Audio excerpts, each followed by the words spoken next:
All right, Trey, thank you. Military officials, Israel now striking and multiple targets, dozens of sites all across Iran. Israeli officials have said they have had enough in terms of the fusion material, that Iran may have as much to make 15 nuclear bombs within days. This coincides with multiple reports that they had gotten a 60% enrichment. All reports, every expert we have spoken to has told us that the number of weeks needed to get to nuclear-grade, weapons-grade material is less than a month. Anyway, here to weigh in on all this, former Secretary of State, Fox News contributor Mike Pompeo. Mike, this is a fight for Israel's survival.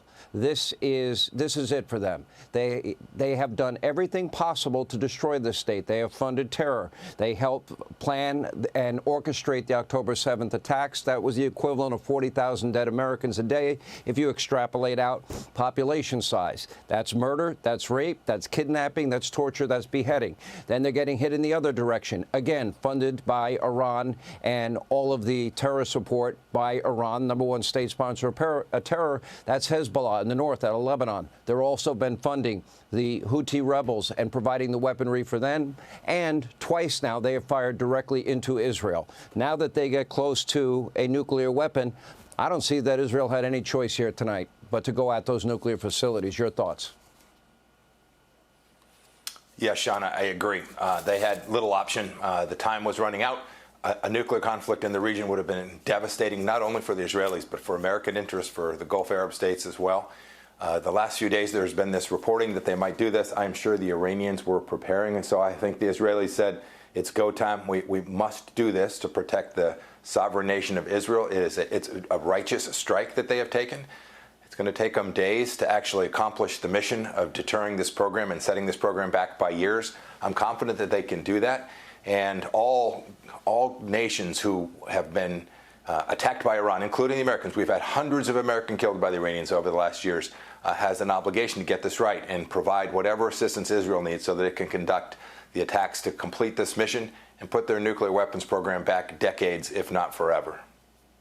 Mr. Secretary, conventional wisdom has always said that they needed our bunker buster bombs to accomplish this mission. Otherwise, their only option to accomplish it would have been a tactical nuke. Do you know if the United States at any point provided any of these bunker busters to Israel? Because these facilities, nuclear facilities in Iran, are buried so deep inside the ground?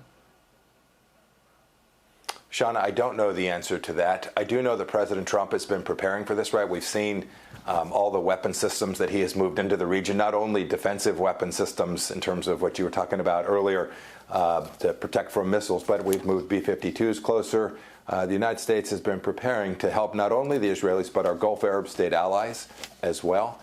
The Israelis have the capability over a time to actually accomplish the depth that they need. I think they can pull it off. It'll require a lot of work and a lot of sustained effort, and it'll require some at least indirect assistance from the United States of America as well. Yeah, let me ask you, there was a report on Axios today about the possibility, and there's been chatter all day that this was a possibility today or tomorrow or in the days to come. But one of the problems has been, according to estimates and sources I've had, and they reported it in Axios, that Iran has 2,000 or 3,000 missiles with warheads that can carry 2,000 pounds of explosives. On Wednesday, their Minister of Defense in Iran claiming they have a new ballistic missile with a 4,000-pound warhead, and they were building at least 50 to 100 more a month. Now, I interpret that to be Plan B. In other words, it should not be a surprise to the Iranians that the Israelis are going after their nuclear sites, but it sounds like they've been building up these long-range ballistic missiles to overwhelm the Iron Dome and destroy Israel that way. In other words, I'd call that Plan B on their part. How would you interpret it? No doubt. That's exactly what it is, Sean. I think that was further reason the Israelis thought this was the moment we've got to do this. Do this for themselves. If they accomplish their mission, it'll be an enormous good for humankind as well. We shouldn't forget that the Iranians lost the largest ballistic missile attack in an awfully long time against Israel back last year. They've killed hundreds of Americans. There's lots of work to be done in the days ahead, and I'm confident the Israelis are prepared to defend their own nation. And we shouldn't forget this too, Sean. Those capabilities are real. What you just described in terms of the Iranian missile system is very real and very threatening. But when determined, the United States has demonstrated that the Iranians won't respond with an overwhelming response. They said when we moved the embassy to Jerusalem, there'd be a World War III. They said if we took a strike on Qasem Soleimani, there'll be World War III. In neither case was there. The Iranians gave very weak, very ineffectual responses. And we shouldn't forget, the Iranians are still trying to kill American officials. We have a real interest in Israel being successful in the coming days. Yeah. Well, we're watching very closely. Israeli officials say that they've had enough time, and there's been a lot of patience.